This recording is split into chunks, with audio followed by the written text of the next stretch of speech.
let's go to another one. Nekwo tuke ma ha na-akọm ọnụ. Nekwo ụgbọ ndị ọma ha na-akọm ọnụ. Na-esa aja material dọ na site. Na tiles. For tiles. Ife niile nọ na site.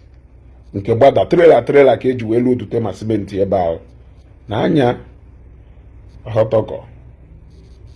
Na anya here. Nke ahụ building na ibal.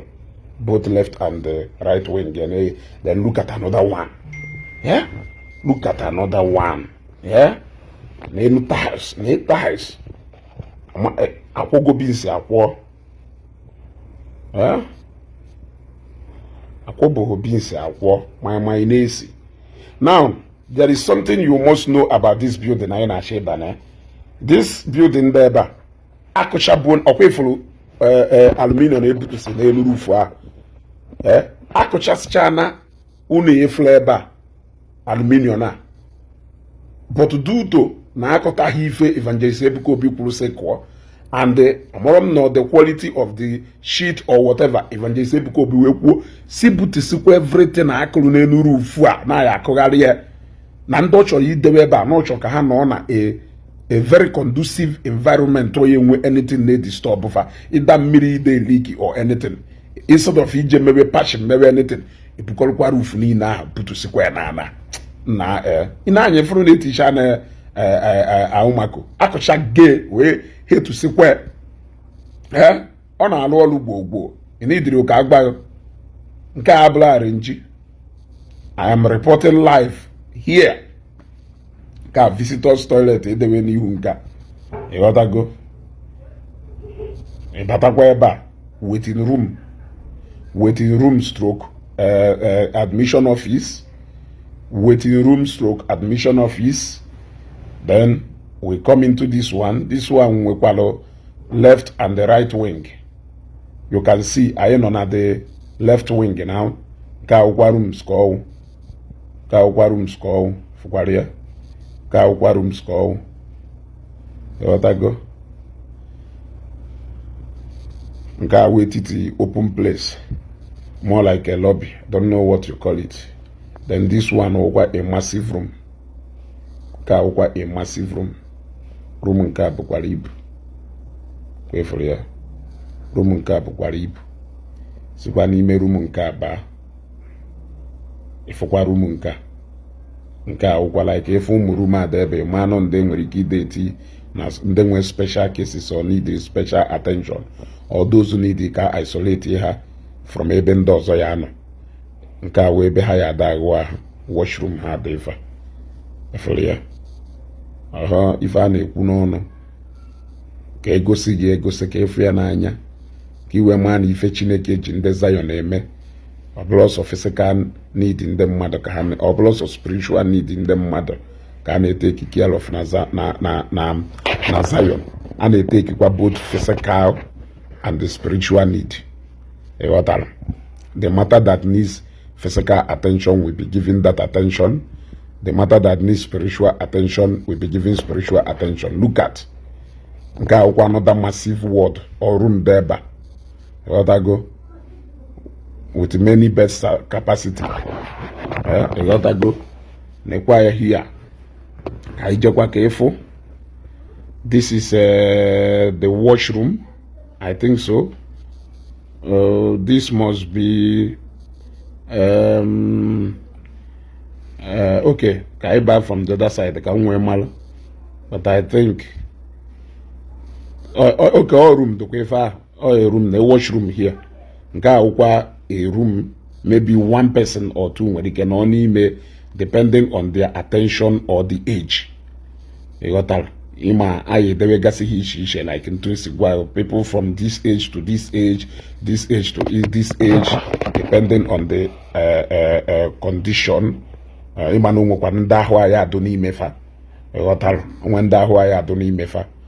they have different health challenges, when they when they need the mother, depending anybody, then this place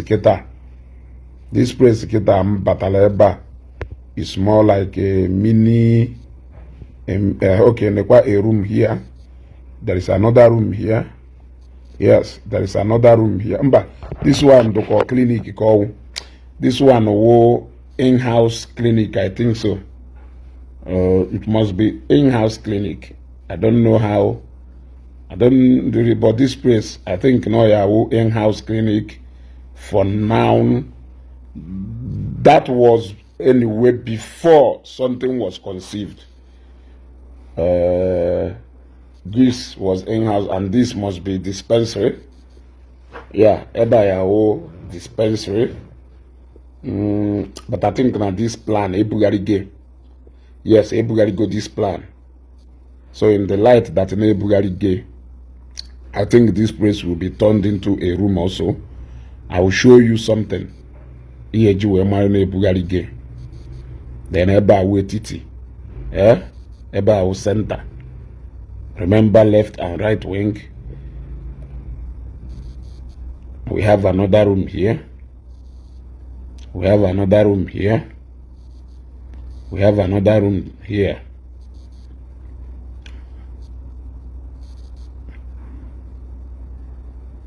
Oh, believe it. To Zion, may God bless Evangelist Ebuka Obi. You watch this video, now type. May God bless Evangelist Ebuka Obi. May God bless Zion Ministry. And may God bless Zionites all over the world. Because without them, this massive project will not be possible. So, onyo soro go wolo nka metologo. Nka metologo. Ada di nwanya na aga di nwoke ahi nwere n'uno. Your age father or your age mother nwere n'uno. Emana your engagement had enough or enough resources they take care of them, their needs and their numerous attention need. Just call a helpline that will be provided. Help will be there. 100% free of charge without you paying anything. Without you paying anything. Gwamoro amalakare nga ahụ wee sị na iwu onye ifeọma na-asụ ụsọ. Why na ihe ekene Chineke maka nka? Why na ihe asị Chineke daalụ? Why na ihe asị Evangelist Ebuka Obi daalụ? Why na ihe etu ya ọzọ Igbo ndụ? Ka ife kpata na ihe etu ya akụlụ ụnọ. Ka ife kpata na ihe etu ya akụlụ ụnọ. Ka ị gafee na psychiatric hospital. Ka ị gafee na psychiatric hospital. Ka ị gafee na psychiatric hospital. Ebe a ka mụ na ụfọdụ ya adọ onwe anyị aka n'akwa. Ebe a ka ndị ya agụ iyi nwere ike ịgọm iyi. Because onweghị ife mmelu na anyị ebudata ụfọdụ ụmụnne anyị ndị Igbo hia. Amarịcha na m ndị anyị ebubata hia. Ama m afa hale na ife nnechi ewu ka alụchaghị ebe a. Mụnwa ya nọ n'ihu shuttle bus, Sienna bus or Korea bus anyị eji wee na-akpagharị eje pik ndị mmadụ. Ajụwa na m adreesị ha ncha niile. Ka isi ebe a ba ebe a ka i wee malụ no the same project. It is the same project. Look at it here. You got to go? Look at it here. Nke ahụ nke na-ekpọ Jesus Christ asị. Ka ịkpọ Jesus Christ asị ma na ị na-preach reality. Ịkpọrọ reality ya no on the ground here. Ka ịkpọ Jesus Christ asị. Like here for now because of this thing oji. Nwanne anyị nwoke wele eme. Oji nwanne anyị nwoke at least all na-afe ka eji wee na-eme this thing. You got to go? Na psychiatric hospital ha o nwere ndị agha akpọ batarịrị ebe a. O nwere ndị agha akpọ batarịrị ebe a. At least ama na ya enyeriri Matthias special room here. Ama na ya enye Matthias special room here. I know them. I know them. Ozigbo ndụ nke a na-eme nkọgheri. So many of them gụrụ Ezigbo. Ụfọdụ n'ime ha Maazị Dibia. Kele afa ya ihe the light of Africa onye nke a na-akakwụzi nka amụọ nọ na old people's home ka a edebe ka na psychiatric hospital mana enwere ike were ọkpa ekedo na nka were ọkpa ekedo na nke eni because o needed these two attentions edebela ebe old people's attention and the psychiatric need o needed ha na abụ ebe ịghọtago na-eye hia Ebuka Obi achọghịzi ka enwee ndị ala na-akpaghalị na street. He want to get rid of the mad people enwee na street in Anambra State. Look at it here. He want to get rid of the mad people enwee na the street of Anambra State. Anọla ebe a na-enye ha special attention. na rehabilitate ụfọdụ here ma ndị Igbo kolos kolos akpụlachi ya kpọsisi afa ha SK kpọrọ afa ha gọm ife niile a na-ese ese ndị niile ọ tụrụ ala anyị ebudata ha ebe a ha pass ya through rehabilitation ha pass ya through rehabilitation ebushigo ụfọdụ n'ime ha back to the society ịghọtago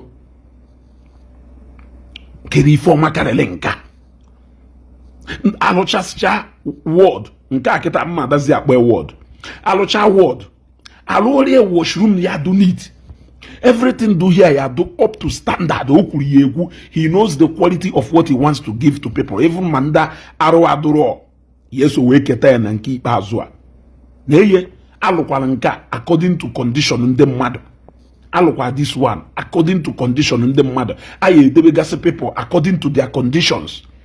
Look at it. Olu neba is almost at the ties do here on agwa na-ebute aluminium ya afụ ebe a pakịrị ma ụfọdụ ndị alụrụ arụ aka ya hange enye go contract award gife niile majority of olu neba award chage I enwe well equipped kitchen. Then I will take you to another site. Na that site ke ya no we malo ife a na-eme ebe a na agụleri abụrụ obere ife ọwụ na kaso n'onye ọwụ na wonders emerụ na nga ọkpala ka na agbagharị nenekene nka ịghara eso benefit kwazide na nka ịghọtago you must not be onye ụka to benefit in this one. Abago na the first wing, let us enter the second wing. The first wing you can see where Patagida. Let us enter the second wing. You got to go. This is the second wing. Free of charge. Maruzie go na ye just sustain people no here. Maruzie go na ye just sustain people no here. Maruzie free of charge. Free of charge. Yeah. Nka housing the old widows na na place here na salary. No. All the attentions honey this place will be more like a care home or the bendosha. If I want government endosha, they provide the endosha, but an individual, a church should provide the amount to our people na Igbo. Neye nka alo shalo ward ye alo washroom ye. I am nothing less than 2,000 people, not 1,000. I made mistake. Ya no here na attending to people. Ana akwụghị ụgwọ. Ọghọtago ana akwụghị ụgwọ. Not only can this charity do nya wụrụ ọgbara it will also create jobs. It will also create jobs. You don't need to tell you. Evangelist Ebuka Obi bụ an Igbo na obi, and I think you can begin to see it. This is not something mmadụ just ụteta ụlata maybe. If I plan mmadụ conceive, na implement it gradually. Look at what he has done in Ngobala. Look at the massive transformation he has brought in Ngobala. Look at what he's doing again in Aguleri, in Anambra State. And I heard something again that is in the pipeline for people in Enugu State, in Ebonyi State, and in Abia State. Nkalo chalo. Ebe enwe need elopta special room for people who need special attention. Alopta here. Ebe enwere need elopta for people who need special attention. Alopta here. Onwere ifoma kalelenka. Onwere ifoma kalelenka. This is a massive structure. Mpagari kanna pagari for over 28 minutes akromofu ebe. That will show you how big ebano. For over 28 minutes kanna pagari. That will show you how big a bad. Over 28 minutes kanna pagari. That will show you how big a bad. Now let me take you to Ebe Ana Luzi administrative block. 3-story building. Apogo peg. Foundation can be the water. Apogo peg cold. This particular place get out 3-story building. Administrative block. Or engineer ya kowalo got ife deba. Hospital ya there. Laboratory ya there. Ward ya dokwe. Nka a massive hospital now. ya dete cheta na onwere mgbe m gwara gị na onwere ife alụbụrụ ebe klinik ebe ni dispensary emechaa wee bugharịzie ya so that place automatically ya awụzi room so ebe a kịta ka everything na-emezi nwanne m kwuonu God bless Evangelist Ebuka Obi. May God bless Zion Ministry and God bless the Zionites all over the world. Maka na ha mere ife a ọ dị possible. Kene Chineke. Ọ dụrụ izi. Onye achọ wole gati n'aba. Ya jụ anything ọ chọ wole gati n'aba. Ịghọtago? Ọ chọ wole gati n'aba. Ị gaju ya anything. But o decide ka o wolie nye aya alụ ilo si ebe a join ya na express pụtale because express batala ebe a aya alụ that ilo taa ile a wee sụkwu isi na express ya. It's not something we can overlook. 3-story building ka a na-alụ ebe a 3-story building. You will hear direct from the engineer ka iwee malụ na ife a na-eme ebe a ahụ akụkọ ụmụazị. Anyị na-announce since ọdụka ya si na-egwuregwu. We have shown you. Anyị adịghị eme arrange. Gosi nka mfụnanya na ọwụrụkwa ife anya ụba. Gosi nka mfụnanya. Egosigo ngo ka ịfụnanya. Chineke gozie nwa anọzie obi.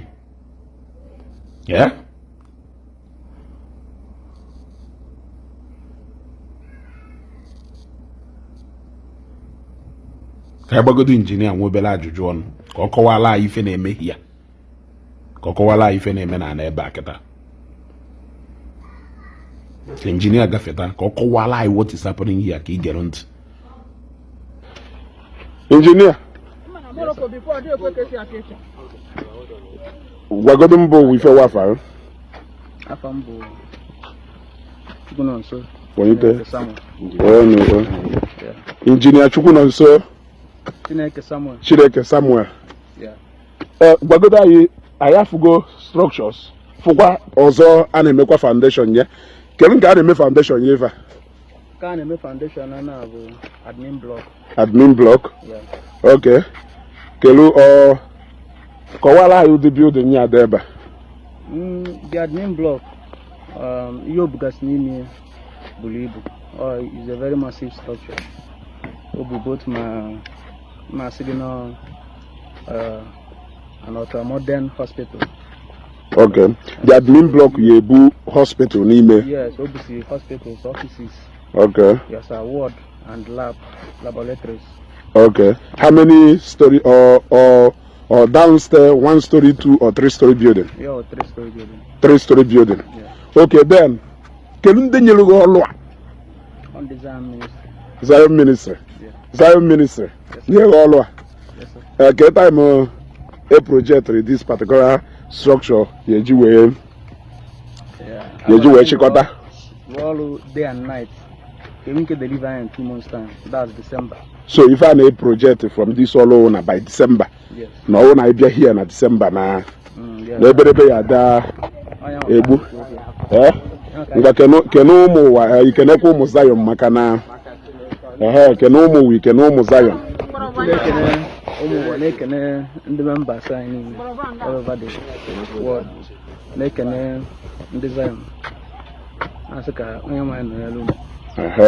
Gwakwa ha afara ọzọ. Afa mbụ Chukwu nọ nso Chineke. Ngwa kpọrọ ha kenenu onye wu isi sekpụntị nọ n'azụ na ọrụ. Na nwere onye nọ n'isi. Kene onye ahụ. Na-ekenekwa dadị anyị Prophet Ebuka Obi. Na-ekenekwa ndị isi ndị Zion. Ngwa kpọọ m nọmba gị nke so onwe ndị chọrọ maka ọrụ na-arụ ife ahụ obere ọrụ na onye ọrụ na nnukwu institution dị etu a ọ nnukwu organization dị etu anyị nwere ọrụ gosi na onye ahụ ife ọ na-eme. Kpọọ nọmba gị nke so onwe ndị chọrọ ka epika ime kọnyọ ha sọntịn. Ngwa kpọọ 081 30 10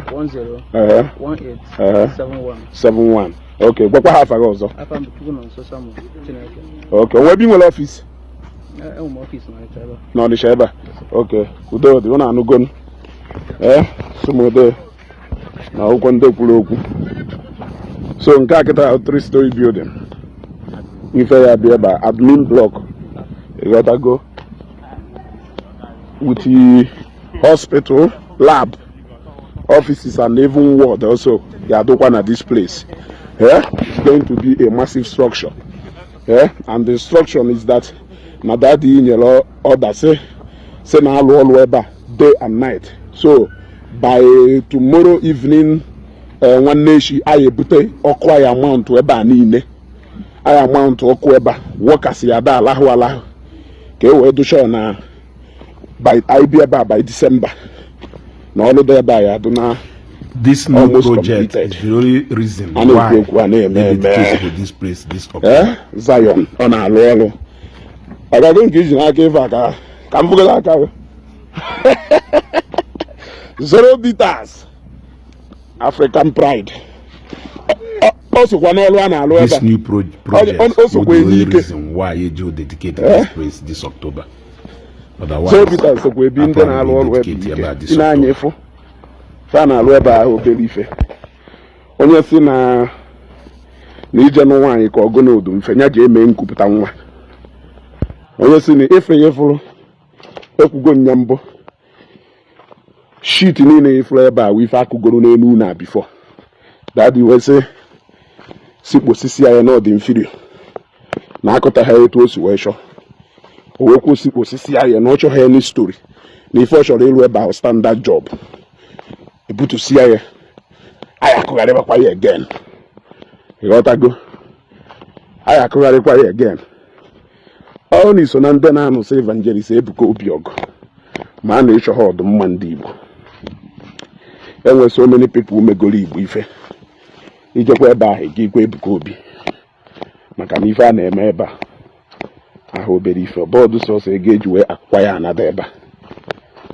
Ịghọtago? Sọsọ ego anyị eji wee ti fixtures ebe a. Ya dị egwu. Ịghọtana? Material dị na site. Ọ ndị ọrụ owu ife a na-eche. Ndị ọrụ owu ife a na-achọzi ebe ọ na-aya esisi si bụtara ha. Ịghọtago? Nke a wụ katọnụ 0 meters. Ịṅụgo nwakwa itigo nkwụ ahụ ọgbakwolu. Katọn 0 meters o so n'ọrụ a na-aṅụ ya ewee akpara ume were afa ya mgbanụ ụmụ Igbo aka m bụkwa nwanne unu nwoke Ezugo daalụ nekwo tuketuke ma ha ji akọm ọnụ na-etuketuke ma ha ji akọm ọnụ ịghọta na ọkụkọ ọnwụ ogbenyewu efiye ka m nwere ya na-akpagharị ọntịrị ụbọchị onye na-akọm ọnụ ya egota m Rolls Royce ma ọ Lexus 570 daalụ.